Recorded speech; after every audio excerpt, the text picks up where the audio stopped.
Bismillahirrahmanirrahim. Assalamualaikum warahmatullahi wabarakatuh. Alhamdulillahi rabbil alamin. Wassalatu wassalamu ala asrafil anbiya'i wal mursalin Sayyidina Muhammadin wa ala alihi wa sahbihi ajmain. Ashhadu an la ilaha illallah al-malikul haqqul mubin wa ashhadu anna Muhammadan abduhu wa rasuluh sadiqul wa'dil amin. Subhanaka la ilma lana illa ma 'allamtana innaka antal alimul hakim. Subhanakallahumma rabbana wa bihamdika ashhadu an la ilaha illa anta astaghfiruka wa atubu ilaih. Astaghfirullahaladzim. Astaghfirullahaladzim. Astaghfirullahaladzim. Allazi la ilaha illa huwal hayyul qayyum wa atubu ilaih. Min jami'il ma'asi wa dhunub. La haula wa la quwata illa billahil aliyyil azim.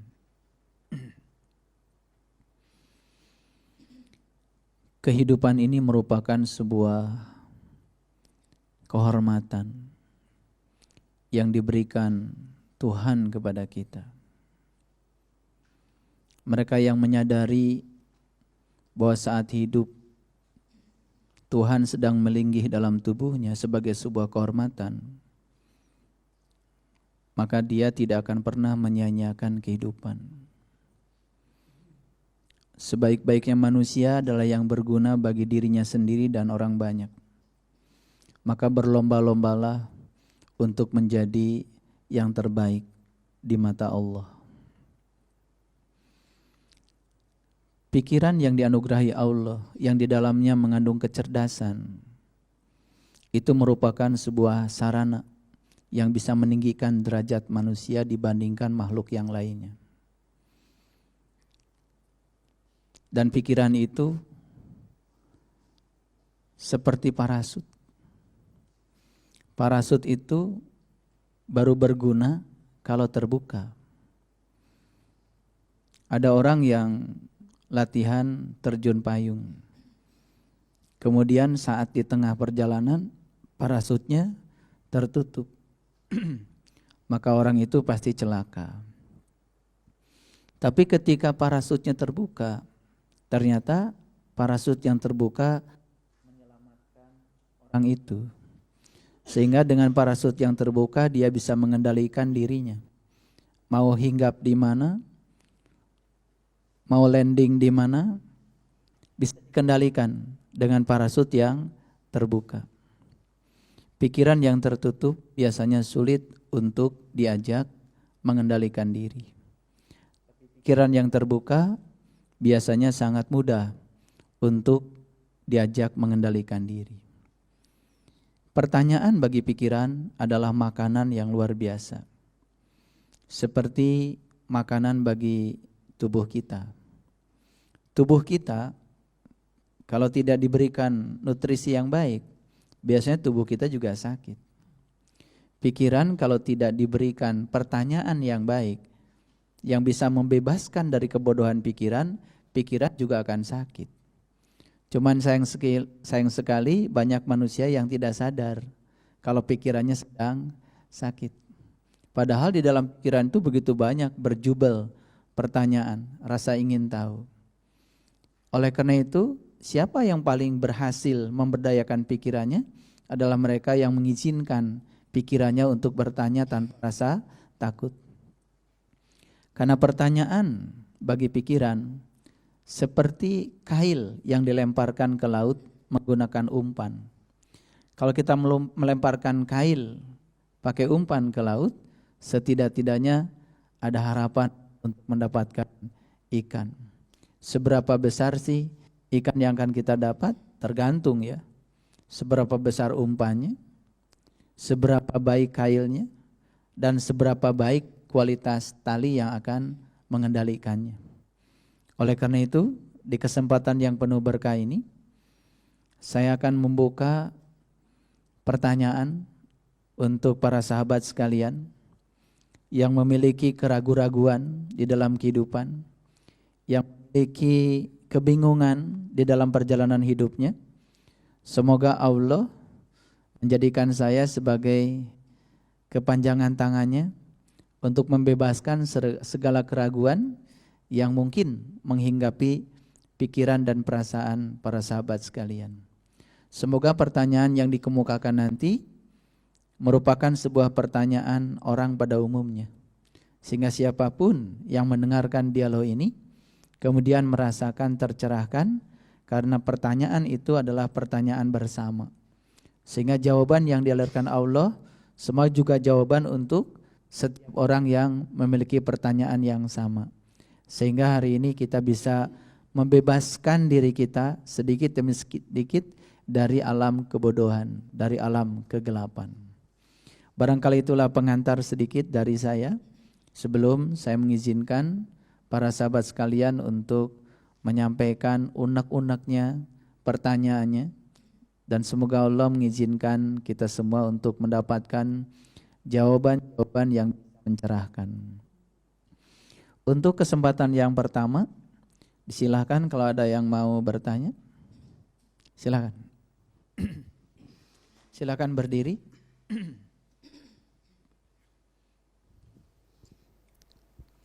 Baik, terima kasih atas waktunya Bapak. Assalamualaikum warahmatullahi wabarakatuh. Waalaikumsalam warahmatullahi wabarakatuh. Di sini saya mau menanyakan, karena kebetulan pertanyaan ini juga menjadi keraguan-raguan saya. Bagaimana caranya supaya saya bisa berdiri menghadap beliau yang di situ ada ini wajah tu wajihiyah, tapi begitu kita tahu takbiratul ihram, pikiran kita jalan-jalan kemana aja, ada cucian kotor, ada pekerjaan belum selesai. Mohon bantuan Bapak untuk bisa mengarahkan saya bagaimana saya bisa sholat dengan khusyuk dan fokus. Terima kasih. Wassalamualaikum warahmatullahi wabarakatuh. Waalaikumsalam warahmatullahi wabarakatuh.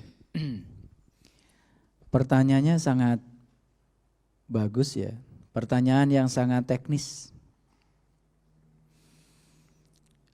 Dalam perjalanan spiritual saya juga pernah mengalami situasi yang seperti itu. Di mana pikiran ini seperti kelinci, loncat sana, loncat sini. Pikiran itu seperti monyet ya, lari ke sana, lari ke sini. Memang itu sifatnya pikiran. Pikiran itu kalau tidak lari ke masa lalu, biasanya lari ke masa depan. Ketika dia lari ke masa lalu, pasti dia akan ya mengungkit-ungkit luka-luka masa lalu. Itu pikiran. Dan kalau dia berangkat ke masa depan, biasanya dia ya menerawang ke masa depan dengan penuh cemas dan khawatir. Dan pikiran yang semacam itu, yang loncat-loncat yang seperti itu, memang harus dikendalikan. Pikiran yang semacam itu harus diberi mainan. Dan pikiran itu tidak bisa ya dimatikan. Tapi pikiran itu harus diberi mainan. Saya kasih contoh supaya gampang.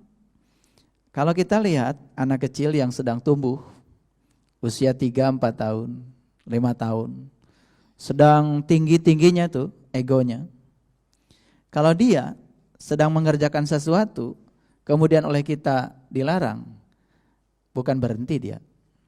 Pasti dia akan justru membuat perilaku yang berlebihan. Karena dia sedang membutuhkan perhatian. Hati-hati ya, ketika anak sedang mengerjakan sesuatu dilarang, kalau enggak nangis biasanya dia berontak. Dan pasti akan merasa benci kepada orang yang melarang. Kira-kira pikiran kita tuh seperti itu. Seperti anak yang sedang asik kemudian dikendalikan. Beda kalau dia dikasih mainan. Ketika dia sedang main sesuatu yang berbahaya, kemudian carilah sesuatu yang tidak berbahaya, dan kalau dia ditunjukkan sesuatu pada dia, membuat pikirannya menjadi terlupakan kepada yang berbahaya tadi. Lalu dia akan mengarahkan pikirannya kepada sesuatu yang oleh kita arahkan. Dan saat itu pasti dia akan berontak. Pasti dia akan mengikuti apa yang menjadi mau kita. Itu contoh pikiran. Itu sebabnya ya, mohon maaf ya, saya tidak tahu. Itu persoalan saya dulu. Saya pernah mengalami situasi yang seperti itu. Jadi kalau sholat itu, ketika tidak sholat, tidak banyak yang kita ingat. Tapi mendadak ketika kita mulai takbir dan sholat, kok yang kita ingat mendadak banyak. Semakin berusaha untuk tidak mengingat, justru semakin ingat. Karena pikiran begitu. Semakin berusaha untuk tidak berpikir, pikiran itu malah berpikir. Berusaha untuk tidak berpikir itu berpikir sebetulnya. Cuman banyak yang tidak disadari. Salat yang diajarkan di dalam ajaran Islam seperti yang diperintahkan dalam Al-Qur'an, hati-hati. Itu bukan tujuan. Salat itu adalah sarana untuk mencapai tujuan. Jadi salat itu sarana, jembatan untuk mencapai tujuan. Lalu apa sih tujuannya salat? Kalau kita merefer kepada Al-Qur'an, kan perintah salat itu di Quran seperti ini. Aqimis shalah. Dirikanlah salat. Inna salat tanha anil fahsya wal munkar. Sesungguhnya salat itu sarana supaya seseorang terbebas dari perbuatan keji dan munkar. Jadi salah ya, kalau salat kita menghitung rakaat salat. Merasa rakaatnya banyak lalu merasa pahalanya banyak. Padahal pahala salat yang paling nyata dalam hidup itu adalah perubahan yang terjadi pada diri kita.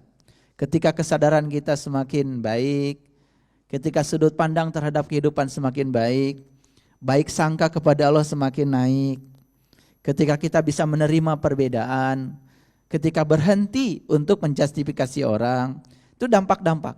Ketika orang merasa nyaman dengan pikiran, kata-kata dan perbuatan kita, itu dampak sholat.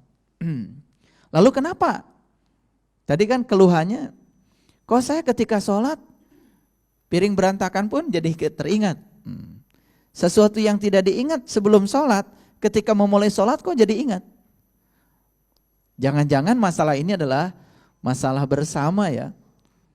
Dan banyak orang yang tidak mencoba secara serius untuk mencari jawabannya. Kata-kata sholat khusyuk itu bukan buatan manusia.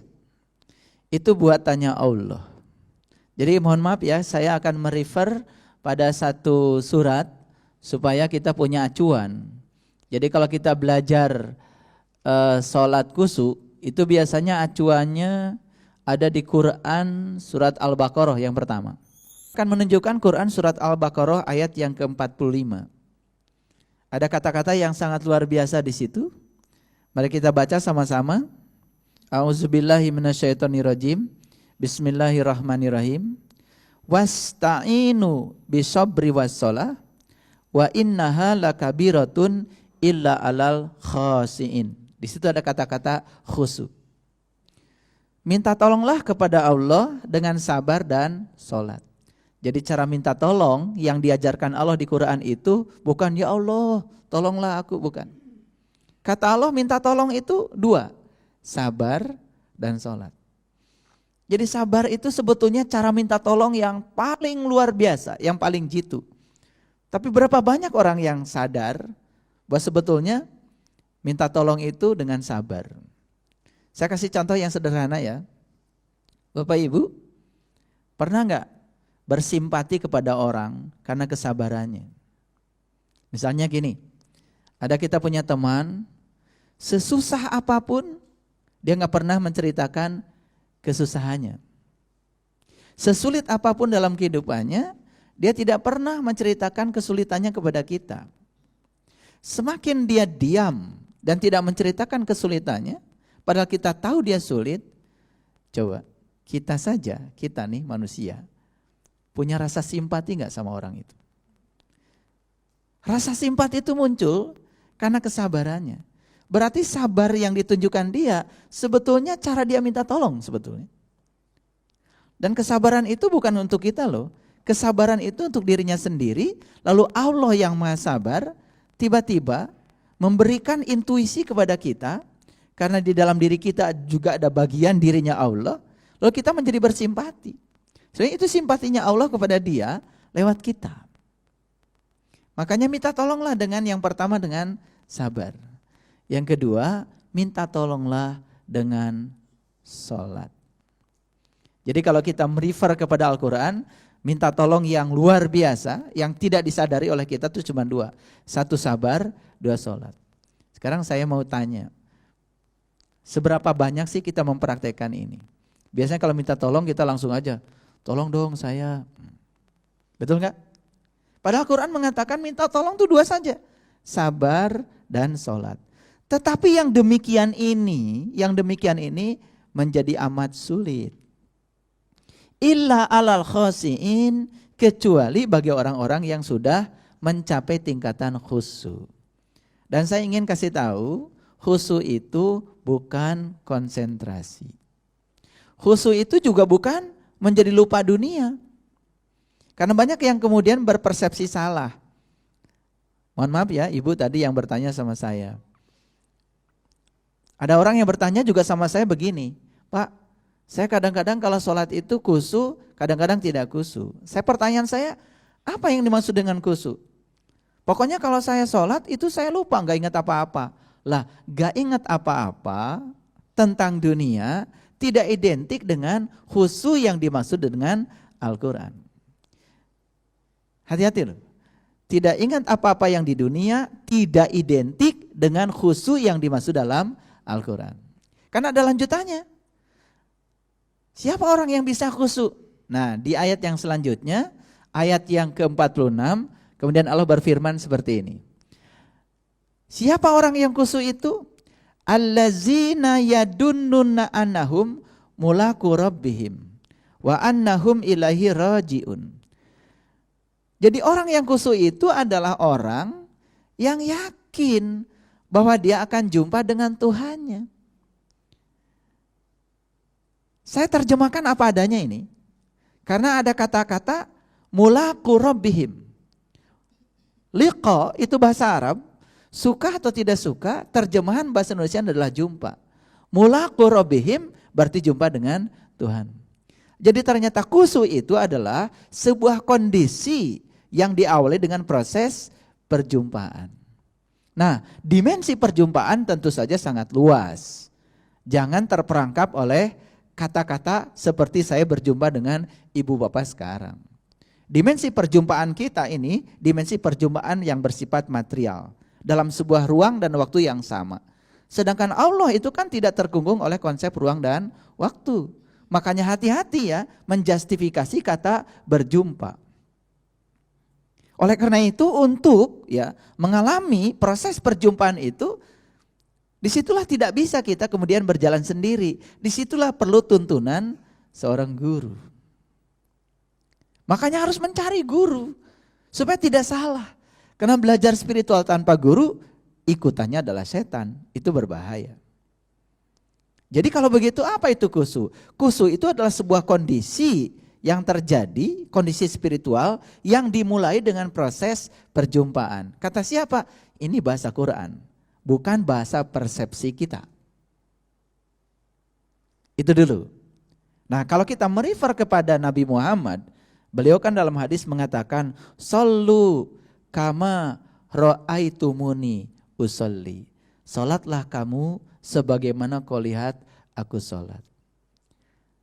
Kalau kita lihat, ya, para sahabat pada saat itu, Nabi Muhammad sedang salat, sahabat di belakang Nabi, bisa melihat gak Nabi salat? Bisa kan? Tapi apa yang terlihat oleh sahabat? Kan gerakan-gerakannya salat Nabi, aspek materi. Tetapi gerakan dalamnya Nabi, pikiran, perasaan, dan jiwanya Nabi, terlihat gak oleh orang di belakang Nabi? Gak kelihatan.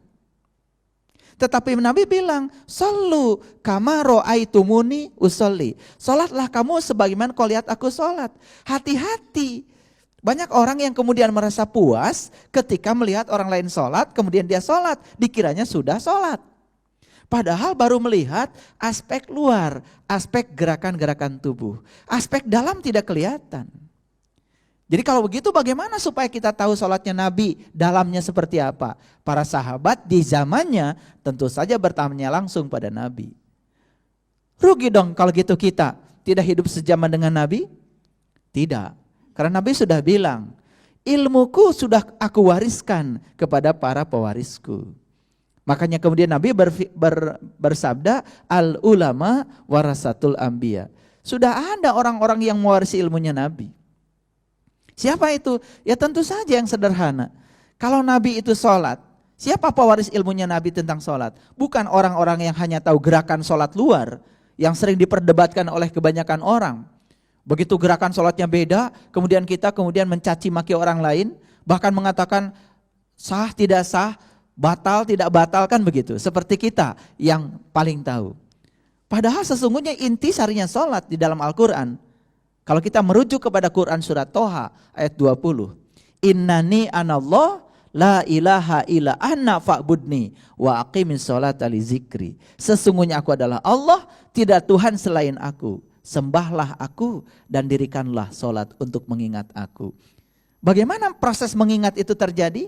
Mengingat itu harus dimulai dengan proses penyaksian. Itu sebabnya kalau kita berguru kepada Nabi Muhammad kan gak sholat dulu. Tapi beliau melakukan sebuah prosesi yang namanya Mi'raj. Nah, sayang sekali banyak di antara kita barangkali tidak terlalu tertarik untuk membahas itu. Malah lebih suka untuk memperingati saja yang disebut dengan Isra Mi'raj tiap tahun. Makanya kita hanya menjadi pengamat, tidak pernah menjadi pelaku. Lalu kita tidak pernah mengalami pengalaman apa-apa.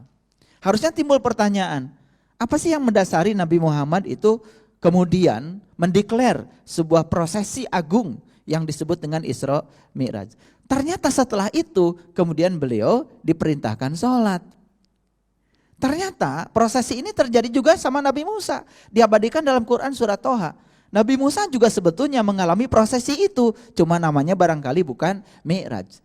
Saya punya keyakinan semua nabi, semua rasul itu mengalami prosesi pertemuan itu. Bahwa istilahnya menjadi berbeda, itu karena kurun waktunya berbeda. Tetapi Nabi Musa di Quran diundang dulu oleh Allah ke sebuah tempat yang nama Al-Muqaddasi Tua. Perintah sholat, kalau kita lihat, pertama kali kan sama Nabi Musa. Setelah diundang ke Al-Muqaddasi Tua, kemudian Nabi Musa diperintahkan sholat. Jadi, bagaimana caranya supaya sholat itu khusyuk? Khusyuk artinya sholat mengingat kepada Allah, bukan mengingat bacaan.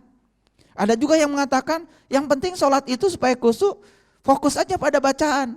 Kemudian kita artikan bacaan itu. Hati-hati, kalau kita mengingat bacaan bukan mengingat Allah, karena bacaan itu bukan Allah. Banyak sekali sebetulnya kerancuan-kerancuan. Nah, sekali lagi, Bapak Ibu tidak akan pernah bisa mengingat sesuatu kalau sesuatu itu belum pernah disaksikan. Karena syarat sahnya ingat harus tahu yang diingat. Bagaimana supaya khusyuk? Berarti pikiran ini, batin ini harus mengalami sebuah pengalaman. Pengalaman apa? Pengalaman melihat. Maka itulah sesungguhnya pentingnya kita belajar untuk meniti ke dalam diri agar batin kita, dalaman kita mengalami sebuah pengalaman, proses penyaksian. Dan itulah yang akan mendorong seseorang memiliki sebuah pengalaman bagus. Sholatnya hanya mengingat kepada Allah. Nah, bacaan hanya sarana untuk berkomunikasi dengan Allah. Di tingkat yang seperti itu, baru sholat itu menjadi punya makna, punya rasa. Sholat kita menjadi ada nilai. Nilai sholat kita terletak pada rasa. Rasa penyatuan dengan Allah. Sesuai dengan definisi sholat itu sendiri. Sholat itu kan artinya penyatuan. Dari kata waslat. Waslat itu penyatuan. Makanya sebelum sholat kita disuruh wudhu. Apanya wudhu? Wudhu itu artinya perpisahan. Berpisahlah dulu dengan selain Tuhan, baru sholat. Baru sholatnya menyatu dengan Tuhan. Hanya mereka yang bisa berpisah dengan selain Tuhan yang bisa menyatu dengan Tuhan. Kapan proses penyatuan terjadi? Ketika kesadaran kita beresonansi dengan kesadaran Tuhan. Disitulah terjadilah pengalaman rasa. Sholat yang seperti inilah yang akan mengubah perilaku kita dan lain-lain. Sehingga sholatnya disebut khusyuk. Barangkali itu dulu ya penjelasan dari saya. Tetapi ini baru penjelasan. prakteknya belum. Karena untuk menuju kepada jawaban yang sebenarnya harus praktek. Dan saya tidak bisa mempraktekkan di sini karena ada waktu khusus untuk belajar itu. Tetapi ini rambu-rambunya supaya tidak salah. Assalamualaikum warahmatullahi wabarakatuh. Nama saya Eti. Saya sudah 2 kali berkunjung ke Makkah dan Madinah untuk melaksanakan ibadah haji dan umroh. Saya sudah mengikuti semua ritual-ritual haji dan umroh, Pak. Namun saya belum merasakan apa-apa, rasanya masih kering. Yang ingin saya tanyakan, mengapa hal ini terjadi kepada saya? Mohon dijelaskan. Demikian, Pak. Waalaikumsalam warahmatullahi wabarakatuh. Waalaikumsalam warahmatullahi wabarakatuh. Baik, pertanyaan yang kedua ini pertanyaan yang sangat luar biasa ya, dan perlu waktu untuk menjawabnya supaya tidak terjadi kesalahpahaman. Saya akan mengulang dulu supaya sama yang dimaksud dengan pikiran saya. Jadi Ibu Eti ini sudah melaksanakan haji, sudah melaksanakan umroh, sudah 2 kali ya pergi ke sana, alhamdulillah, biasa. Pertanyaannya, kok waktu pergi ke sana rasanya ada sesuatu ya di sini? Perasaannya merasa kering.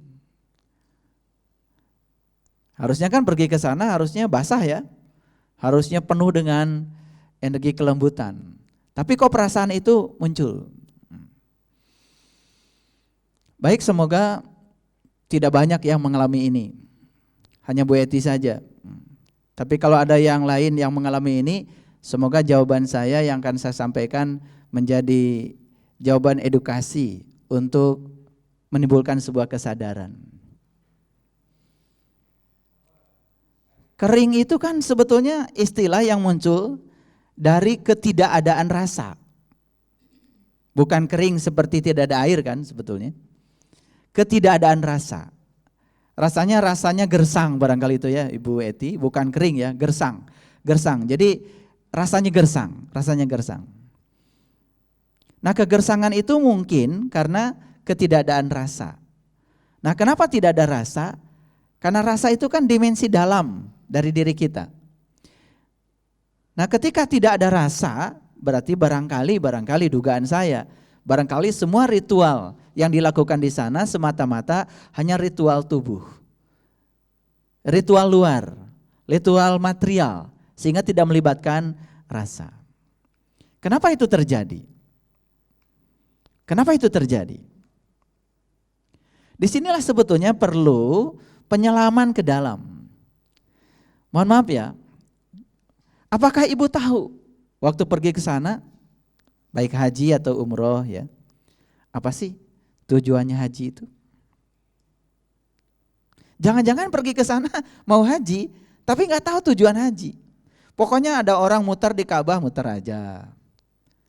Ada orang menjatuhkan niat mau umroh, menjatuhkan niat saja. Ada orang teriak-teriak labbaik Allahumma labbaik, labbaik la syarika laka labbaik, ikut saja. Ada orang naik bis mau pergi ke sana, ikut saja. Jangan-jangan ya. Jangan-jangan sibuk tapi enggak sukses. Kenapa? Karena ditanya yang paling dasar saya enggak tahu. Makanya kan orang yang paling buruk di semesta ini adalah orang yang tidak pernah tahu tujuan dari kelahirannya. Karena dari tidak tahu tujuan kelahiran, akibatnya apapun yang dilakukan di semesta ini menjadi tidak tahu. Nah, contoh seperti ini, ya. Jadi kalau saya tanya, apa sih tujuannya haji? Enggak tahu. Perlu nggak saya beritahu? Oke. Saya merujuk pada Quran lagi. Jadi kalau kita membaca Quran surat Al-Baqarah ya, nanti bisa dibuktikan kata-kata saya. Al-Baqarah ayat 198 dan Al-Baqarah ayat 200. Dan lain-lain, nanti banyak ayat yang bisa mendukung. Tapi saya tidak punya kesempatan banyak untuk menjawab ini, makanya saya akan fokus pada beberapa ayat saja karena pengertiannya sama. Al-Baqarah 198 bunyinya begini. Fa iza afadtu min Arafah fazkurullah. apabila kamu telah bertolak dari Arafah, ingatlah Allah. Berbicara Arafah, pasti pikiran kita tertuju pada sebuah tempat di Mekah, namanya Padang Arafah. Tempat apa, Bu? Tempat wukuf. Makanya puncaknya haji adalah wukuf. Makanya tidak haji kalau tidak wukuf. Puncaknya haji itu wukuf, dan wukuf itu adalah di Arafah. Mohon maaf ya, saya akan menjelaskan dulu Arafah. Apa sih Arafah? Sudah tahu Arafah belum? Arafah itu artinya mengenal. Arafah itu artinya mengenal. Jadi padang Arafah itu adalah padang pengenalan. Jadi kalau mau diterjemahkan secara lugas, Quran surat Al-Baqarah ayat 198 bunyinya jadi seperti ini. Faiza afadtu min Arafah fazkurullah. Apabila kamu telah bertolak dari padang pengenalan, ingatlah Allah. Sangat logis, sangat masuk akal. Ternyata mengingat Allah itu merupakan tujuannya haji. Makanya haji sendiri kan artinya berkunjung. Kalau kita merujuk pada Quran surat Ali Imran, jadi kalau kita baca Ali Imran ayat 96 kalau tidak salah. Ya, Ali Imran ayat 97. Di situ ada kata-kata begini, walillahi ala nas hijjul bait. Wajib untuk setiap manusia berkunjung ke bait. Bait. Nah, di sini kata bait diartikan adalah baitullah. Baitullah bahasa Arab artinya rumahnya Allah. Di mana rumahnya Allah? Di Mekah. Kalau rumahnya Allah berarti Allah ada di Mekah kemudian tidak ada di sini. Padahal di ayat lain Allah mengatakan, aku meliputi segala manusia. Kemanapun kamu malingkan wajahmu, di situ kau akan dapati aku. Kan ada sesuatu yang rancu. Kalau Allah hanya dibatasi oleh sebuah tempat, sedangkan Allah sendiri tidak terkungkung oleh konsep ruang dan waktu. Kata di mana Allah, pertanyaan itu sudah salah. Karena di mana mengacu pada ruang dan tempat. Dia tidak terkungkung oleh konsep ruang dan waktu. Karena dia adalah zat yang laisa kamitslihi syai'un. Tidak ada persamaannya dengan yang di dunia ini. Kata zat yang ditujukan pada Allah, hati-hati. Kata wujud yang ditujukan pada Allah, hati-hati. Karena kita mengenal kata wujud, wujud meja, wujud yang lain. Wujud Allah tidak seperti wujud yang kita maksud. Yang bisa dideklarasikan, bisa dijelaskan, bisa diterangkan. Dia tidak bisa dijelaskan karena dia tanpa batas. Ini pertanyaan yang sangat bagus, ya.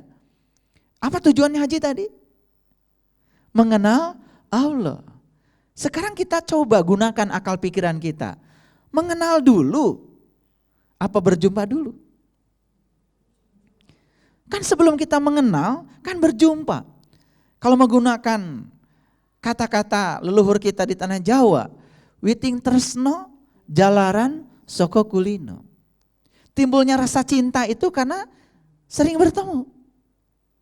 Sering bertemu kan ada pengenalan. Dari pengenalan timbul rasa cinta.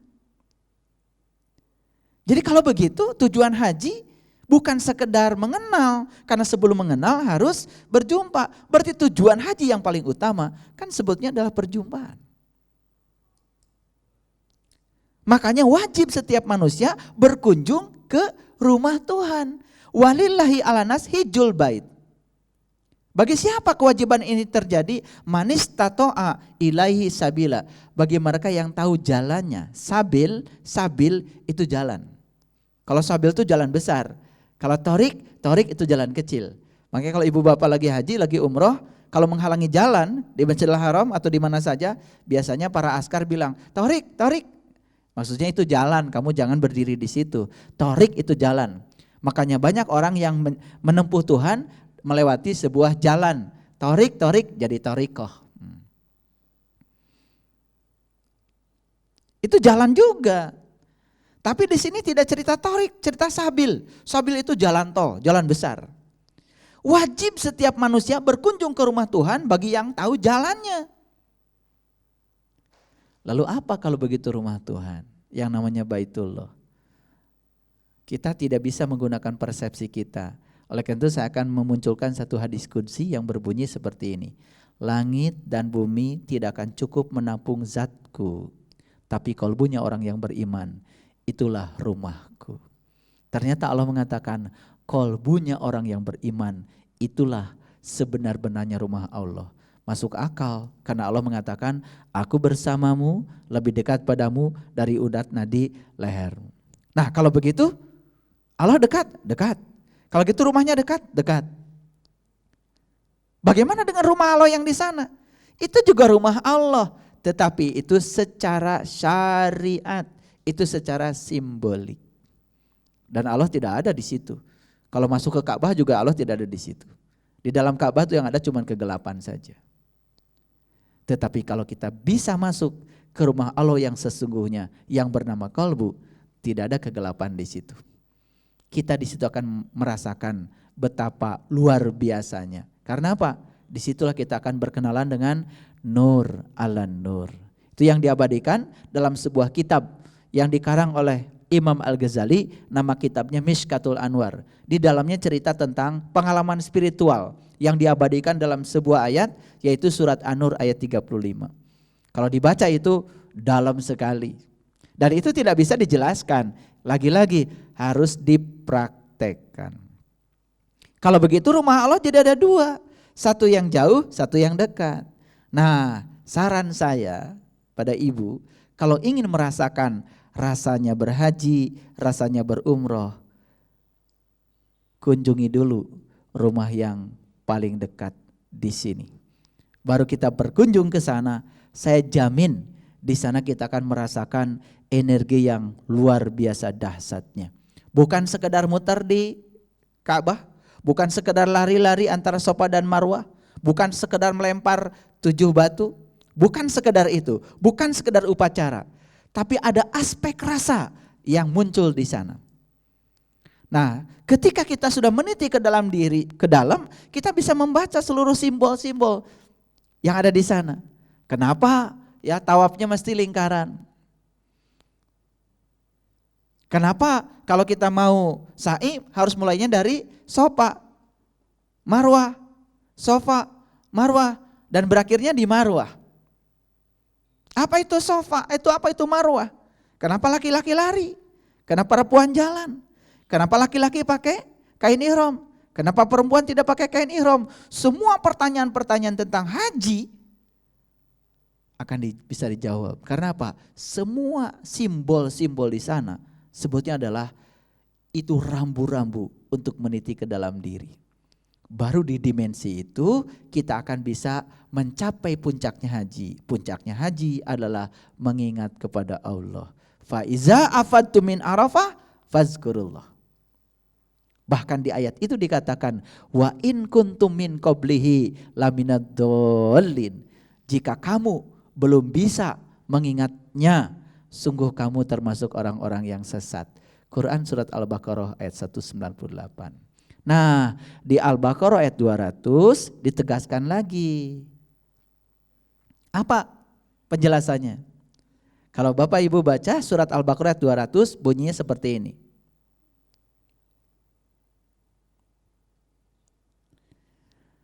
Apabila kamu telah menyelesaikan hajimu, ingatlah Allah seperti kamu mengingat bapakmu. Fa idza qadaitum manasikakum fazkurullah kazikrikum abaakum.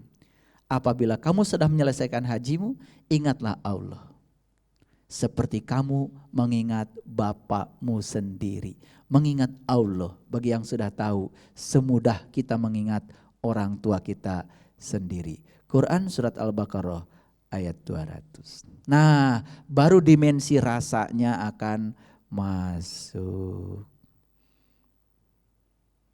Jadi, mengulang lagi Ibu. Ya, semoga saya doakan semoga ada rezeki lagi, bisa kembali lagi ke sana, tetapi dalam dimensi yang berbeda. Sudah mengetahui seluruh proses edukasi di sana, bahkan sudah bisa meniti ke dalam diri, sehingga saat pergi ke sana kita akan berlimpah ruah dengan pengalaman rasa. Saya berbicara bukan teori, tapi pengalaman. Apa yang saya rasakan, yang saya alami, itu menjadi jawaban saya. Semoga jawaban ini bisa mengedukasi banyak orang, sehingga tersadar, oh kenapa ya, saya malah bangga dengan gelar yang dilekatkan di nama saya. Lalu esensi hajinya menjadi tidak ada. Padahal tujuan utama haji kan sebetulnya adalah mengingat Allah. Harusnya semua orang pulang dari haji, begitu sholat, khusus sholatnya. Harusnya. Lagi-lagi sholat khusus tadi sudah saya jelaskan. Jadi ada kaitannya. Dan itu sangat luar biasa kalau kita tahu. Saya doakan ya, semoga ibu bapak berkesempatan lagi ke sana sehingga bisa merasakan dimensi rasanya. Insya Allah tidak akan kering seperti yang dipertanyakan oleh Ibu Eti tadi. Tidak akan gersang lagi. Itu barangkali ya, sekali lagi ini jawaban sementara. Jawaban yang bersifat intelektual. Lagi-lagi jawaban ini harus learning to do. Jangan puas learning to know. Jangan puas hanya mendengar apa kata saya. Tetapi harus ada keinginan untuk learning to do. Membuktikan apa yang dikatakan ini benar adanya. Itu. Assalamualaikum warahmatullahi wabarakatuh. Waalaikumsalam warahmatullahi wabarakatuh. Nama saya Diana ya. Saya ingin menanyakan, semua orang itu kan mendambakan hidup bahagia ya. Termasuk saya. Tetapi saya lebih banyak mendapat kekecewaan dan kesedihan. Padahal saya tuh udah berusaha. Saya ingin menanyakan kepada ayah atau mengarahkan bagaimana kok ini bisa terjadi gitu loh ya. Saya mengharapkan jawaban dari ayah agar saya lebih bersyukur dan selalu ikhlas gitu ayah. Terima kasih ayah. Assalamualaikum warahmatullahi wabarakatuh. Waalaikumsalam warahmatullahi wabarakatuh. Jadi kalau bertanya caranya bahagia, berarti yang bertanya pasti belum bahagia kan gitu. Enggak apa-apa, lebih bagus kan terus terang seperti itu, betul enggak? Ya, jangan-jangan sebetulnya semua yang hadir di sini juga belum bahagia, makanya bertanya gimana caranya bahagia.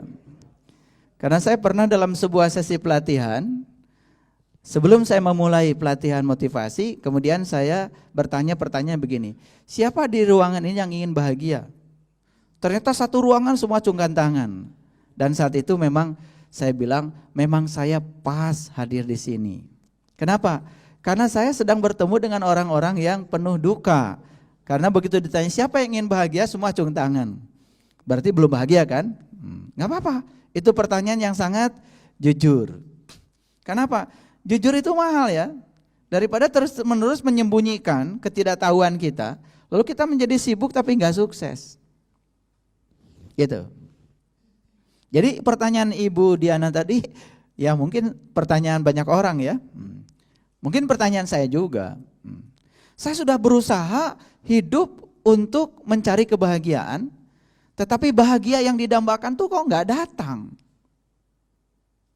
Malah justru yang saya dapat kesedihan dan kekecewaan. Mohon maaf ya, sebelum saya pergi ke sini, tadi malam saya kedatangan tamu.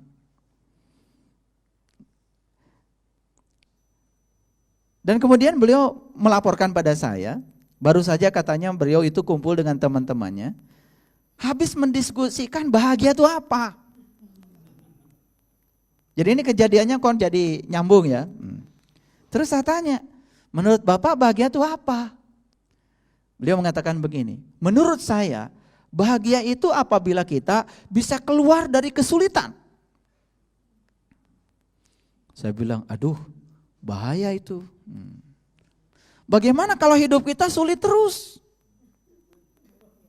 Berarti nggak bahagia-bahagia. Itu bahagia yang sangat berbahaya. Makanya jangan mengartikan sendiri, konfirmasikan.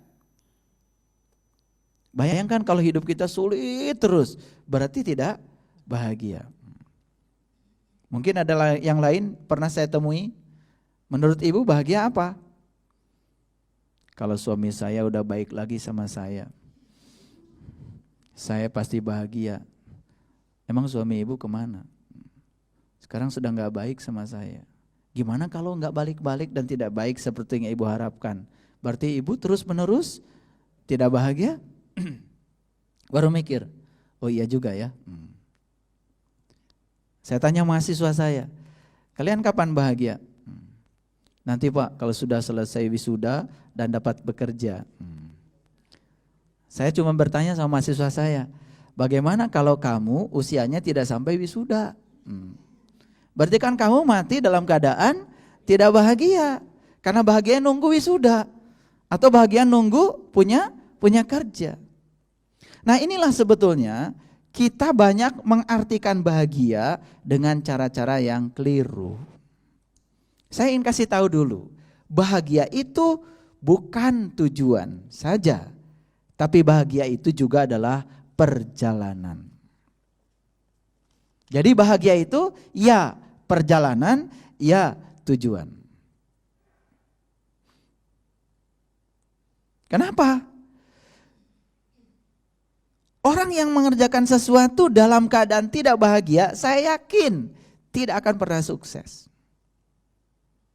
Karena banyak orang yang salah pikirannya, dikiranya sukses dulu baru bahagia, padahal bahagia dulu baru sukses. Silakan ibu bapak buktikan omongan saya. Apa saja yang ibu bapak lakukan dalam hidup, tetapi melakukannya tidak bahagia, tidak akan sukses. Makanya ada dinding, ya, ini ada yang membuat dinding nih. Ini kerja, ini rekreasi. Lalu di dinding, ada dinding tebal. Kerja katanya tidak bahagia, rekreasi baru bahagia. Makanya ada kata-kata I don't like Monday. Hati-hati tuh kalau ada orang menyatakan I don't like Monday, itu berarti dia tidak bahagia di tempat bekerja. Dan kalau dia terus-menerus dia bekerja di tempat yang tidak bahagia, hati-hati, dia sedang bunuh diri. Cuman takut mati. Bunuh diri secara pelan-pelan loh. Karena apa? Begitu dia sedang melakukan yang tidak bahagia, yang muncul di dalam tubuhnya itu adalah kimia-kimia yang berbahaya. Itu yang disebut dengan adrenalin. Bukan kimia-kimia yang menyehatkan seperti dopamin. Hati-hati itu, hati-hati. Lihat, orang-orang yang kebanyakan adrenalinnya, biasanya kan wajahnya kelihatan serem. Serem ya, serem. Sama ya, mohon maaf ya. Kalau ibu bapak sekarang sampai hari ini, sholat pun tidak bahagia, berarti sholat bukan menghasilkan dopamin, menghasilkan adrenalin. Karena sholat, kenapa ibu bapak sholat? Takut neraka, kan gak bahagia. Harusnya kenapa ibu sholat? Karena saya cinta pada Allah. Begitu cinta, melakukannya bahagia. Makanya Nabi mengatakan, hiburanku adalah sholat. Jadi sholat itu menjadi sebuah kebahagiaan. Kalau tahu ilmunya, yang tidak tahu ilmunya coba. Lagi ngobrol kayak gini. Aduh, udah duhur lagi. Tuh, gak bahagia kan? Lagi kerja, tiba-tiba ada azan asar. Duh, perasaan baru-barusan sholat duhur, kok udah asar lagi? Padahal sholat duhurnya 3:30. Ya pantas merasa dekat dengan asar, sholat duhurnya 3:30. Karena mau sholat duhur tepat waktu karena gak bahagia, gak ada rasa. Antara sholat tidak merasakan kebahagiaan. Hati-hati. Jangan-jangan terlalu banyak aktivitas yang kita lakukan, sesungguhnya kita melakukannya tidak bahagia. Jadi sekali lagi, bahagia itu pertama adalah perjalanan, yang kedua adalah tujuan. Itu yang pertama. Lalu bagaimana kita bisa bahagia? Bahagia itu terjadi kalau kita sudah tahu sumber-sumber yang menderitakan kita. Sekarang kan saya tanya dulu. Jadi Ibu Diana ingin bahagia. Kok yang didapatkan adalah kekecewaan. Kenapa? Karena kekecewaan itu berasal dari sumber-sumber yang mengecewakan. Sekarang saya tanya, sudah tahu nggak sumber-sumber penderitaan hidupnya manusia? Di mana sumber utamanya? Tuh, mulai bingung kan? Sumber utama kekecewaan dan penderitaan adanya di sini nih. Lihat saya di sini. Di apa? Di pikiran yang memenderitakan.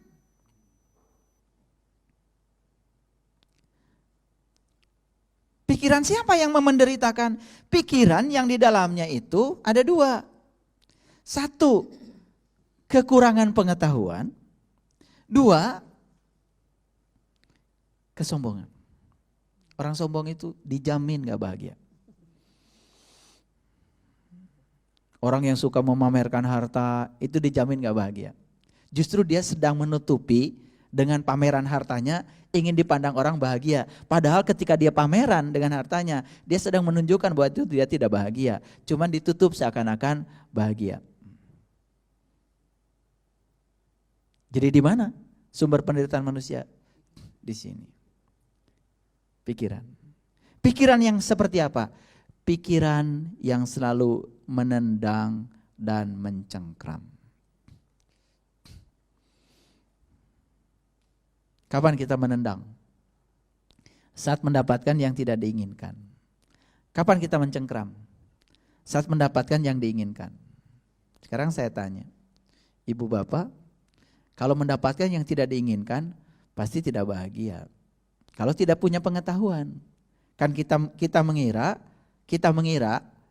ketika yang tidak diinginkan tidak menghampiri kita mengira itu buruk.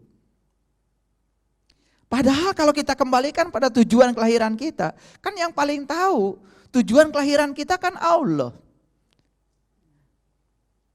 Makanya puncaknya mencapai kebahagiaan dari mana mulainya? Kenali diri kita, kenali tujuan hidup kita. Kita dicipta oleh Allah bukan untuk kita, untuk Allah. Kalau kita dicipta oleh Allah untuk Allah, berarti biarkan saja Allah menggunakan kita sesuai dengan tujuan beliau. Oke, kita diberi kesulitan oleh Allah. Kita melihat kesulitan sebagai musibah, pasti tidak bahagia. Tapi begitu kita sadar, ya Allah, aku diciptakan Engkau dengan cinta yang sama seperti orang lain. Karena Engkau Maha Pengasih dan Maha Penyayang. Aku juga diberi kebahagiaan yang sama, peluang untuk mendapatkan kesempatan hidup bahagia yang sama. Aku yakin kesulitan yang dihadirkan Engkau padaku adalah hanya cara Engkau untuk membuat aku menjadi tambah terampil menyelesaikan masalah hidupku. Jadi sumber penderitaan manusia di sini. Kalau sumber penderitaan manusia belum ketemu, kebahagiaan tidak pernah ketemu. Walaupun ada yang mengatakan kebahagiaan itu adalah adanya di kebahagiaan orang lain. Kapan kita akan bahagia? Tepat saat kita bisa membahagiakan orang lain. Ketika kita bisa membahagiakan orang lain dan orang lain bisa dibahagiakan oleh tindakan kita jauh lebih bahagia daripada orang yang kita bahagiakan. Yes, tapi itu dampaknya. Dan tidak mungkin ada orang tiba-tiba bisa membahagiakan orang lain kalau dirinya sendiri belum memiliki modal kebahagiaan. Jadi kuncinya sebetulnya harus memiliki sudut pandang yang baik di sini. Baik, tadi saya bilang pikiran yang memenderitakan adalah pikiran yang menendang dan mencengkram. Kapan kita menendang? Kalau ada sesuatu yang kita tidak ingin, kita tendang jauh-jauh. Hati-hati loh, semakin ditendang, yang tidak kita ingin itu semakin akan datang berulang-ulang. Sampai kita mengerti kehadirannya. Semakin menendang, semakin datang berulang-ulang. Lalu bahagia ketika kita mendapatkan yang kita inginkan? Hati-hati, begitu kita mendapatkan yang kita inginkan. Setelah kita mencapai kepuasan karena mendapatkan yang kita inginkan. Saya tanya ibu bapak yang sudah punya pengalaman. Puncak kepuasan karena sudah memperoleh yang diinginkan, apa? Bosan. Dan bosan itu pasti sumber penderitaan. Lihat orang-orang yang bosan pasti galau. Betul nggak? Ya, sekarang dulu pengen punya mobil baru. Sekarang saya tanya, yang sudah punya pengalaman beli mobil baru, berapa lama sih bahagianya? Sebentar, 1 minggu, bahkan berikutnya kegesrek sedikit, menderita. Betul nggak? Kehujanan sedikit, menderita. Kan gitu? Betul nggak? Iya.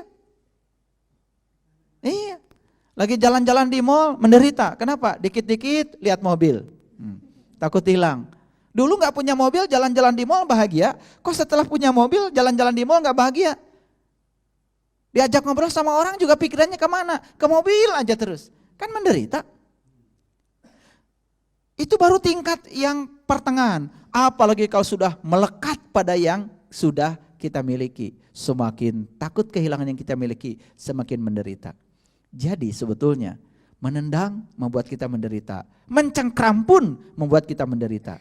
Jangan dikira loh, orang yang mendapatkan yang diinginkan tidak menderita. Jangan dikira loh. Sebetulnya begitu kita mendapat yang kita inginkan, kita akan berjuang habis mempertahankan agar yang kita pegang ini tidak lepas pada orang lain. Menderita? Menderita? Oke. Berikutnya apa? Penderitaan berikutnya.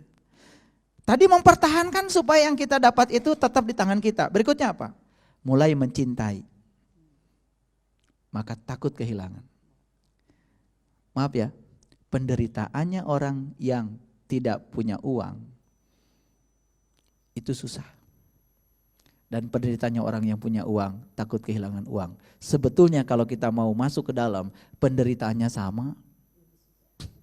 Lebih susah yang punya uang bisa jadi. Karena apa? Gak tenang hidupnya. Betul gak? Iya. Mau tidur aja kan mikir dulu, sudah dikunci belum? Kan gitu.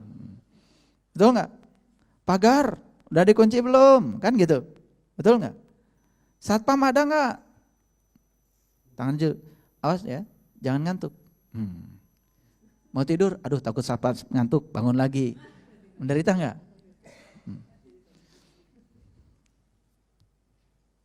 Itu pos sudah ada penjaganya belum? Kan itu. Wah, banyak sekali. Karena apa? Jadi, selama kita tidak pernah tahu sumber-sumber yang menderitakan kehidupan kita, selama itu kita tidak akan pernah bahagia. Itu yang dialami Ibu Diana tadi, kok yang didapat malah kekecewaan dan kesedihan. Karena apa? Barangkali pikiran ini terlalu aktif. Kenapa? Hidup itu sebenarnya sederhana kok, kalau berbasis pada kebutuhan. Hidup itu menjadi ruwet kalau kita berbasis pada keinginan. Memangnya nggak boleh Pak punya keinginan? Boleh, asal keinginan masih di bawah kebutuhan. Keinginan yang seperti itu hanya sebagai motivasi untuk memenuhi kebutuhan dan tidak akan pernah ruwet. Ayo, kebutuhan Ibu, Bapak, bajunya berapa seminggu? Bajunya berapa seminggu? Bisa jadi kan sebetulnya baju ya yang penting pada saat ini sedang dijemur nunggu kering, kita punya baju kan gitu. Seminggu paling baju 2 atau 3. Betul enggak? Kebutuhan. Kalau keinginan kan enggak. Kemarin ketemu dengan teman bajunya ini. Mau ketemu teman yang sama, takut dibilang sama teman kok bajunya itu juga padahal enggak ada orang yang komentar, rasa kita aja. Kita jadi sibuk akhirnya, ya. Sibuk, ya. Kemarin pakai sepatunya yang ini. Bahkan tingkat yang lebih tinggi lagi, takutnya apa? Kemarin ketemu teman pakai mobil yang ini, masa besok pakai mobil ini lagi? Oh, itu kebutuhannya sudah tinggi banget. Susah nggak kayak gitu? Susah. Padahal sebetulnya nggak ada orang lain yang komentar kok. Ya, nggak ada yang lain komentar. Saya kalau ngajar pakai celana jin, pakai kemeja. Dan karena sayang pada orang yang kerja di rumah, biasanya kalau belum 2 hari atau 3 hari nggak saya ganti. Nggak ada mahasiswa, itu dosen bajunya itu aja enggak. Yang dilihat mereka itu adalah kualitas pengajar kita kok, bukan baju kita.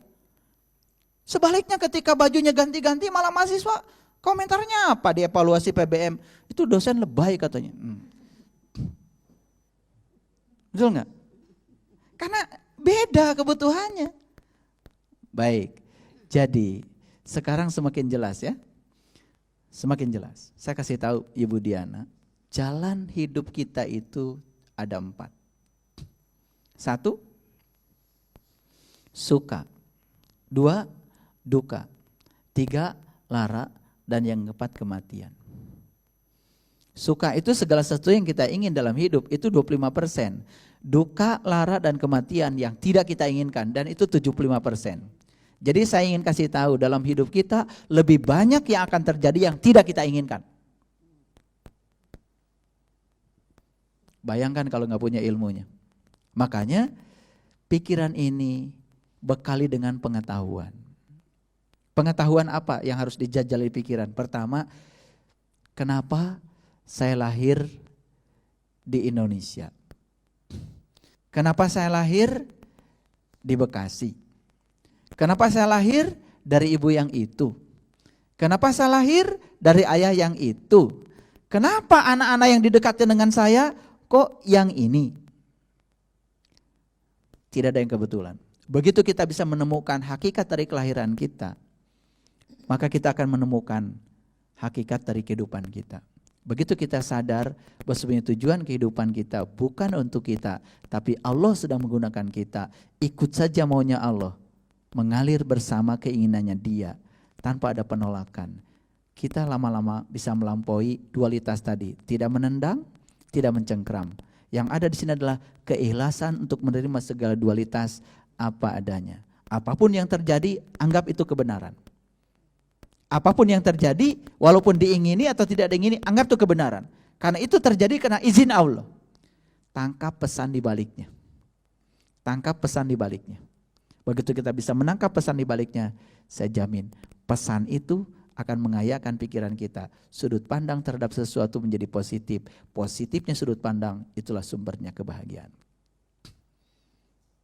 Kan didatangi orang yang buruk pun tidak menjadi benci. Karena apa? Aku yakin datangnya orang yang buruk pada kita hanya Allah sedang mengayakkan kasih sayang kita. Supaya kita belajar menyayangi orang-orang yang tidak baik sikapnya pada kita. Kan bisa jadi kebahagiaan. Ujungnya apa? Tidak ada berkah, tidak ada musibah. Semua yang terjadi, terjadilah. Kun fayakun. Dan itulah kebenaran. Terima apa yang terjadi apa adanya sebagai sebuah kebenaran.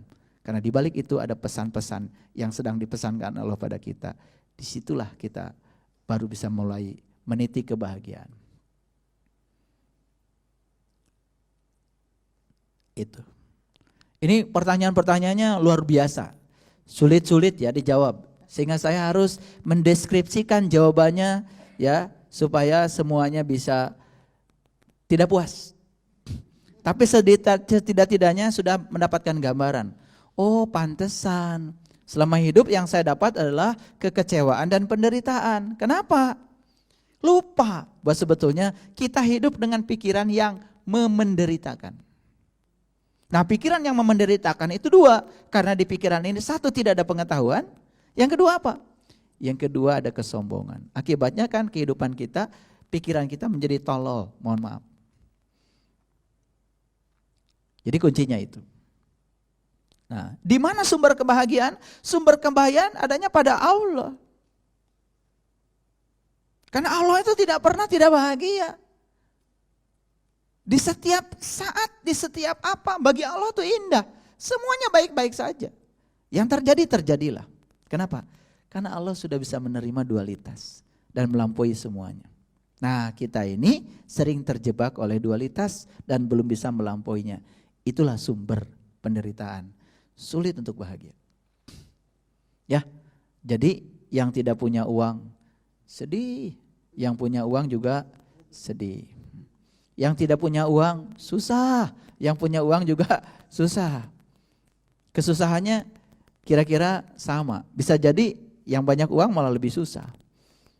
Rasa takutnya lebih banyak daripada yang tidak. Hati-hati, di balik berkah ada musibah dan di balik musibah ada berkah. Makanya eling lan waspada itu ajarannya orang Jawa ya. Itu adalah ajaran kebahagiaan sebetulnya. Kapan kita harus eling? Saat dapat musibah. Tenang aja, di balik musibah pasti Allah mengirim berkah. Gunung meletus, dur, tenang aja, nanti tanah kita jadi subur. Tenang aja, panen yang setahun cuman 1 kali, nanti setahun panen 3 kali. Karena mineral dari perutnya bumi dikeluarkan untuk menjeburkan tanah kita. Orang yang kayak gitu kan tenang aja. Begitu gunung menyebur, tenang aja. Allah sedang mengirim pasir beton. buat dijual ke kota, biar proses pembangunan jalan tol, nanti kamu akan bisa jual, kamu jadi orang kaya. Di kampung saya tuh di Tasik ya, semua orang jadi punya mobil bagus-bagus. Dulu awalnya bilang, wah ini musibah, sekarang bilangnya berkah. Karena kita tidak sabar, episodenya belum selesai sudah menjustifikasi, seakan-akan Tuhan itu tidak adil, ngasih bencana. Nggak ada bencana bagi Tuhan. Nggak ada bencana. Semua yang terjadi adalah kebenaran. Di kesadaran ini, hidup tuh menjadi sangat mudah, tidak terombang-ambing. Kalau harus pensiun, pensiun saja. Kalau harus bekerja di sebuah perusahaan dan kita tidak terpakai lagi, yakin saja Allah sedang membukakan pintu lain yang lebih baik dari itu. Tidak terima PNS, tenang aja. Siapa tahu Allah mau jadikan kita pengusaha. Kenapa sih? Nah, ribetnya itu karena kita mendahului pengetahuannya Allah. Aku rencanakan kamu jadi pengusaha kok. Karena kamu itu baik hati dan kamu bisa berbagi pada semua orang. Maka aku akan titipkan rezeki yang banyak. Bukan itu tempatmu. Begitu tes di situ gagal. Siapa yang gagalkan? Yakin saya yang menggagalkan Allah. Lewat tangan-tangan manusia. Bukan karena tidak bisa. Karena itu bukan tempatmu yang paling bagus. Gimana kalau begitu? Bahagia enggak? Tenang jadinya. Tidak ada buruk sangka. Jadi orang baik, kita baik. Orang buruk, kita dapat sesuatu yang kita ingin baik. Yang tidak kita ingin baik. Tenang saja, lihat wajah-wajah yang sudah tenang. Kimia tubuhnya menghasilkan kimia kebahagiaan. Makanya ada satu kitab yang dikarang oleh Imam Al-Ghazali, judulnya Kimia Kebahagiaan. Imam Al-Ghazali dulu sudah menulis buku kimia kebahagiaan. Sekarang kita baru ribut-ribut kalau dalam tubuh itu ada unsur-unsur kimia. Imam Al-Ghazali dari dulu. Apa ilmunya? Ma'rifatullah. Makanya kalau ingin bahagia, kenali siapa dirimu. Dari mana kau asal? Apa tugasmu di sini? Karena itu menjadi esensi kebahagiaan. Begitu kita masuk lagi ke situ, pelan tapi pasti. Semua dalam hidup itu tanda-tanda Allah mulai terbaca. Kalau sudah terbaca, Assalamualaikum warahmatullahi wabarakatuh. Waalaikumsalam warahmatullahi Nama wabarakatuh. saya Dasa, izinkan saya bertanya. Apa sesungguhnya tujuan menikah itu? Mengapa Nabi Muhammad SAW mengetahui bahwa menikah itu setengah agama? Terima kasih sebelumnya. Wassalamualaikum warahmatullahi wabarakatuh. Waalaikumsalam warahmatullahi wabarakatuh. Pertanyaan yang bagus ya. Apa sih tujuan nikah? Kenapa ada hadis Nabi yang mengatakan nikah itu setengahnya agama? Kalau gitu orang yang sudah menikah enak dong ya. Sudah beragama setengah. Kasihan yang belum menikah. Kapan orang itu menikah setengah agama? Ya tentu saja kalau sudah tahu tujuan pernikahan. Wah ini luas sekali kalau dikupas. Karena apa? Dulu waktu masih pacaran pengen cepat-cepat menikah. Udah menikah pengen cepat-cepat bubaran. Setelah bubar pengen cepat-cepat menikah lagi. Makanya itu ada yang itu karena pengen cepat-cepat. Ya. Karena kebahagiaan tidak di perjalanan, dikiranya di tujuan. Akibatnya seluruh episode hilang saja begitu. Baik, ini pertanyaan yang sangat sulit sebetulnya. Karena saya pernah diundang di sebuah acara pernikahan emas. Jadi saya ngasih ceramah itu. Emas itu berapa tahun ya? 50. Berarti yang mengundang saya ini sudah menikah 50 tahun. Sebelum saya ngasih ceramah, yang pertama saya tanya adalah yang sedang dirayakan itu. Kok semua tamu hadir dari mana-mana. Saya tanya, Bunda sama Ayah sudah menikah berapa tahun? 50 tahun. Apa sih tujuan nikah? Diam dua-duanya. Jadi sang suami waktu itu menjawab pertanyaan saya baru kali ini katanya ada orang yang nanya seperti Anda. Kalau gitu saya salah dong nanya. Berani-beraninya. Ternyata selesai saya ngasih ceramah nikah. Satu ruangan itu rame. Kenapa? Aduh, kita juga sama katanya. Udah nikah puluhan tahun tapi nggak pernah tahu tujuan pernikahan. Bayangkan ya, bayangkan. Kalau menurut ajaran leluhur saya ya di Parahyang, sebetulnya kelahiran kita ke dunia ini, kelahiran kita ke dunia yang sekarang ini sebetulnya tujuannya satu, untuk dipasangkan dengan pasangan hidup kita. Makanya begitu dipasangkan, diberi nama apa? Pengantin. Apa sih pengantin? Kata dasarnya kan dari nanti. Pengantin, yang dianti-anti, yang ditunggu-tunggu. Jadi begitu dua sejoli disatukan, diijab kabulkan, kan disebutnya pengantin. Ini penting nih untuk yang belum nikah juga. Pengantin tahu nggak? Siapa pengantin? Yang ditunggu-tunggu, yang dianti-anti. Siapa yang ditunggu-tunggu? Pasangan. Berarti belum tahu tujuan nikah.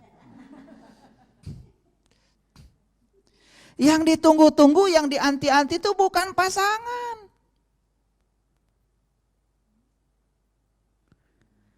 Perilaku, tindakan dari pasangan kita yang akan membebaskan segala utang-utang karma kita. Itu yang ditunggu. Baru tahu ya? Kayaknya harus jadi pengantin lagi ya.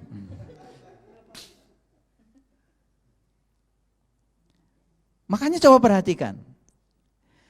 Dua manusia yang berbeda, beda jenis kelamin, beda cara berpikir, beda psikologi, beda fisiologi, beda karakter, dibesarkan di lingkungan pendidikan yang berbeda, dibesarkan di lingkungan keluarga yang berbeda, dibesarkan dalam adat istiadat, suku, dan lain yang berbeda. Bayangkan, disuruh satu kasur. Apa sesungguhnya esensinya? Esensinya adalah latihan pendewasaan. Latihan menerima perbedaan.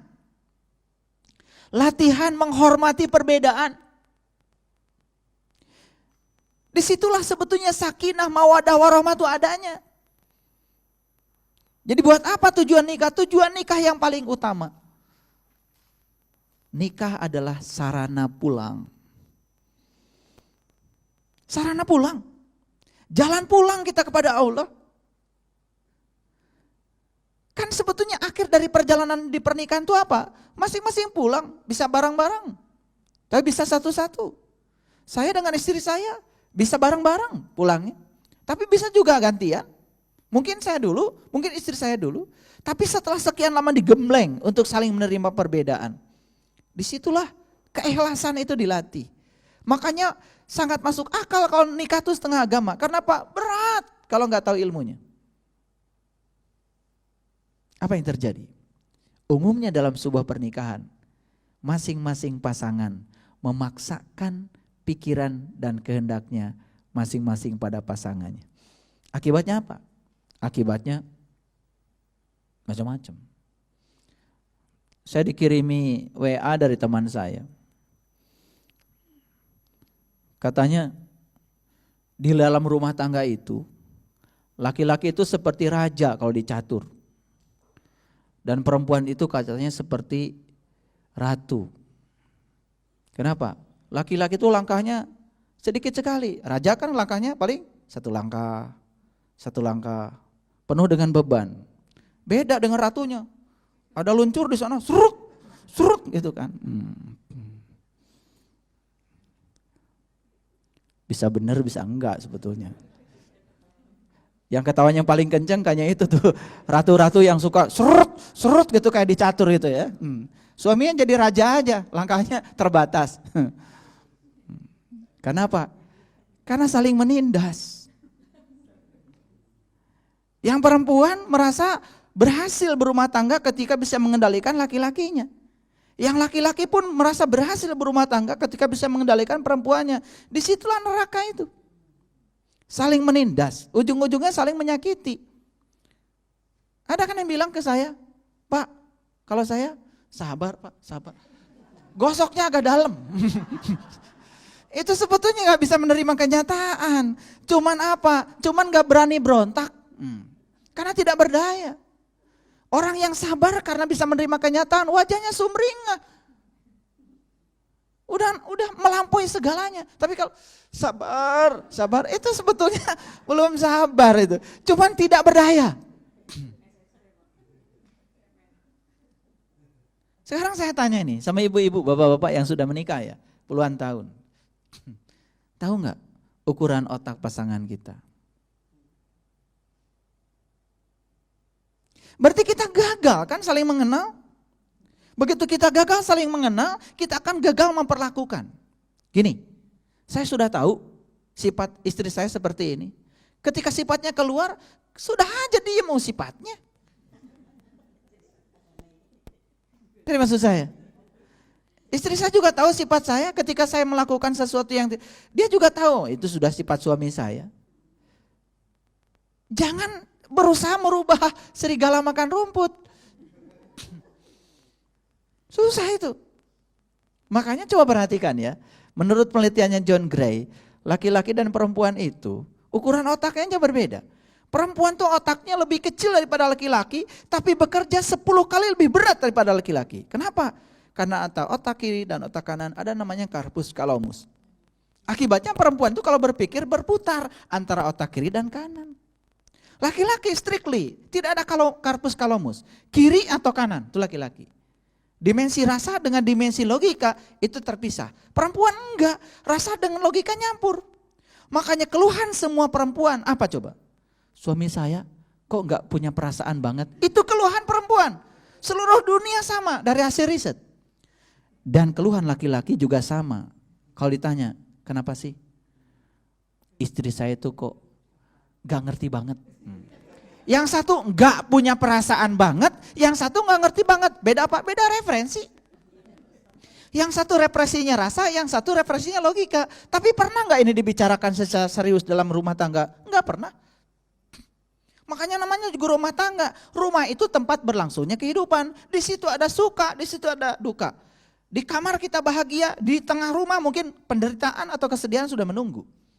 Dan di rumah kita bahagia dengan tidak bahagia satu rumah loh. Saya kasih tahu, bahagia dan kesedihan satu rumah di rumah kita. Berkah dengan bencana satu rumah di rumah kita, enggak bisa rumah. Makanya ketika perempuan sedang punya masalah, jangan ditawari solusi. Perempuan itu hanya ingin didengar. Saya kalau istri saya sedang uring-uringan diam aja. Mendengar. Ya terus apa? Karena dia nggak butuh solusi. Karena otak ini dan otak kanan berpisah. Terus memangnya maunya perempuan begitu semua? Bukan. Itu fisiologi, itu takdir. Tuhan yang bikin begitu. Nah pertanyaannya pesan apa? Kenapa Tuhan ciptakan perempuan seperti itu? Pasti bagus, nggak ada buruknya. Dan kenapa Tuhan ciptakan laki-laki tidak pakai corpus callosum otaknya? Itu bagus. Makanya laki-laki kalau punya masalah, dia gengsi kalau dibantu oleh pasangannya. Karena laki-laki itu paling tidak mau dibantu. Karena dia ingin kalau punya masalah bisa menyelesaikan sendiri. Makanya perempuan jangan coba-coba menawarkan solusi. Sederhana gak yang saya bicarakan? Sederhana, tapi saya tidak punya cukup waktu untuk menjawab tujuan nikah seperti yang ditanyakan Bu Dasa secara luas. Kenapa? Waktu kita terbatas. Ini saya baru bicara hal kecil saja yang sederhana dari ukuran otak. Jadi mulai sekarang paling tidak kalau istri kita sedang bicara biarkan aja. Karena muter dari kiri dan kanan. Gak usah dikasih solusi kok. Bagi perempuan didengarkan itu solusi. Didengarkan itu solusi. Kalau sudah selesai dengarkan, udah dipeluk aja. Itu solusi. Terus solusinya gimana? Gak tahu. Perempuan gak perlu solusi kok. Gak perlu solusi. Dan itu bagi mereka itu solusi. Solusi ada di laki-laki. Makanya kenapa laki-laki kemudian diposisikan sebagai kepala rumah tangga. Karena apa? Laki-laki itu harus berposisi sebagai manajer yang bisa mengatur seluruh lalu lintas perbedaan. Lahir lagi anak kita, beda lagi karakternya. Lahir lagi anak kita yang kedua, beda lagi, makin rame. Bayangkan orang tua saya. Ibu dan bapak saya sudah beda karakter, anaknya 11, karakternya lain-lain. Hebat ya, dalam satu rumah kita latihan untuk menerima perbedaan. Jadi kakak saya karakternya kalau makan ngabisin saya. Dan makannya banyak.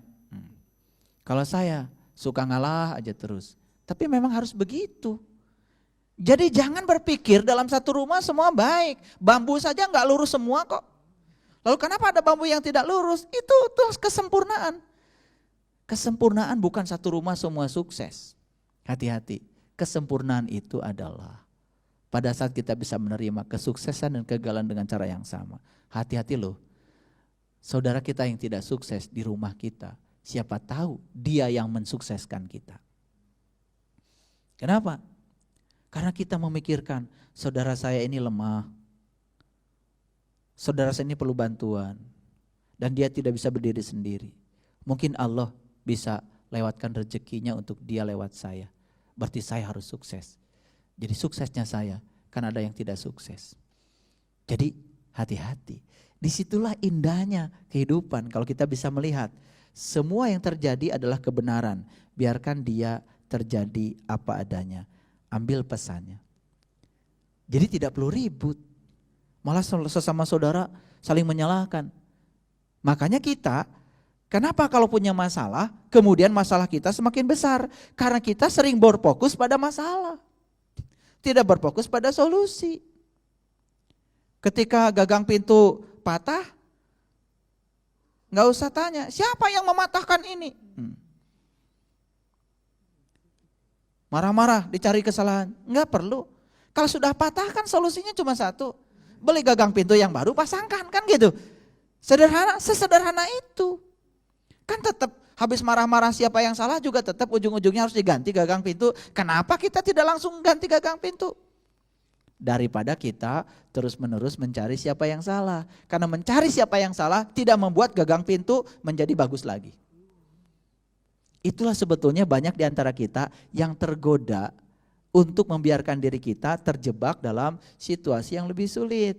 Siapa yang persulit? Yang mempersulit kita sendiri. Jadi sementara waktu untuk Ibu Dasa, tujuan nikah satu aja. Latihan menerima dan menghormati perbedaan.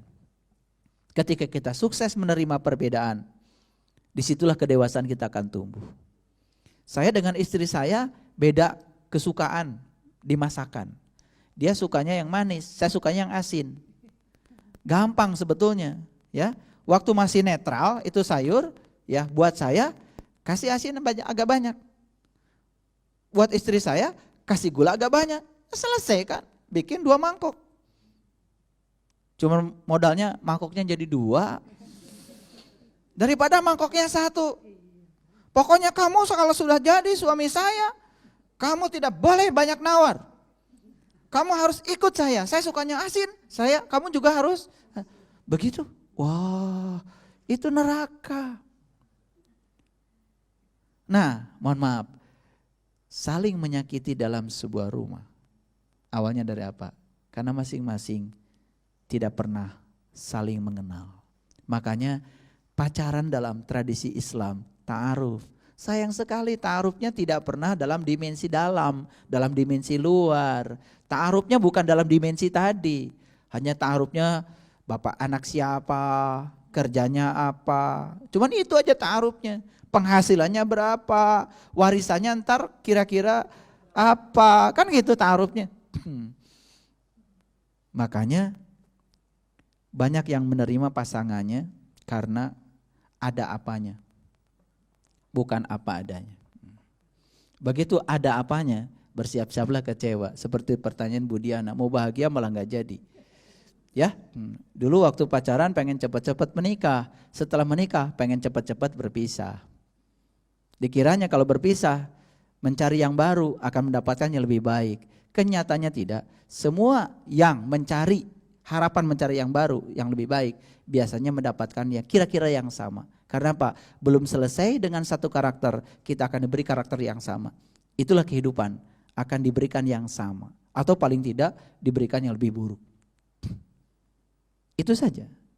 Nah, kalau kita menyadari tujuan pernikahan seperti ini, baru dampaknya itu baru sakinah, mawadah, warahmah. Itu dampaknya. Dampaknya. Sakinah, mawadah, warahmah itu dampaknya kalau kita sudah punya pengetahuan untuk itu. Makanya sebelum saya tutup, ya, untuk nikah itu modalnya cuma 5. 1, harus punya bekal. Apa bekalnya? Bukan harta. Kata Quran, "Fatazawwadu fa inna khairuz zadi taqwa." Berbekallah kamu, sebaik-baiknya bekal adalah takwa. 1. Yang kedua harus punya kendaraan. Apa kendaraan? Sebaik-baiknya kendaraan kata Rasulullah adalah amal soleh. Jadi istri yang sedang jamedud amal soleh. Makanya kan ada peribahasa, diam itu emas. Makanya kalau istri minta emas, suami diam. Yang ketiga harus punya senjata. Sebaik-baiknya senjata adalah ilmu. Yang keempat, jadikan pasangan kita adalah sahabat. Seperjalanan untuk pulang kepada Allah. Saling membebaskan utang karma. Jangan saling menghalangi. Dan yang kelima, harus punya tekad yang kuat. Kalau tekadnya kuat, bisa jadi kita akan putus di tengah perjalanan. Itulah yang terjadi. Tidak punya bekal, tidak punya kendaraan, tidak punya senjata, bahkan pasangan bukan dianggap sebagai sahabat, malah dianggap sebagai musuh. Apalagi tekadnya lemah, bubar. Tujuan pernikahan tidak tercapai. Barangkali di sesi yang pertama ini baru 4 ya pertanyaan. Kenapa cuma 4 tidak 10? Karena saya berusaha untuk menjawab sedetil mungkin pertanyaan, walaupun tingkatnya baru knowledge, belum do, belum sampai pada praktek. Masih jauh kan berarti ilmu kita. Tapi setidak-tidaknya semoga ini membuka pikiran kita. Terima kasih atas segala perhatiannya. Mohon maaf atas segala kesalahan. Assalamualaikum warahmatullahi wabarakatuh.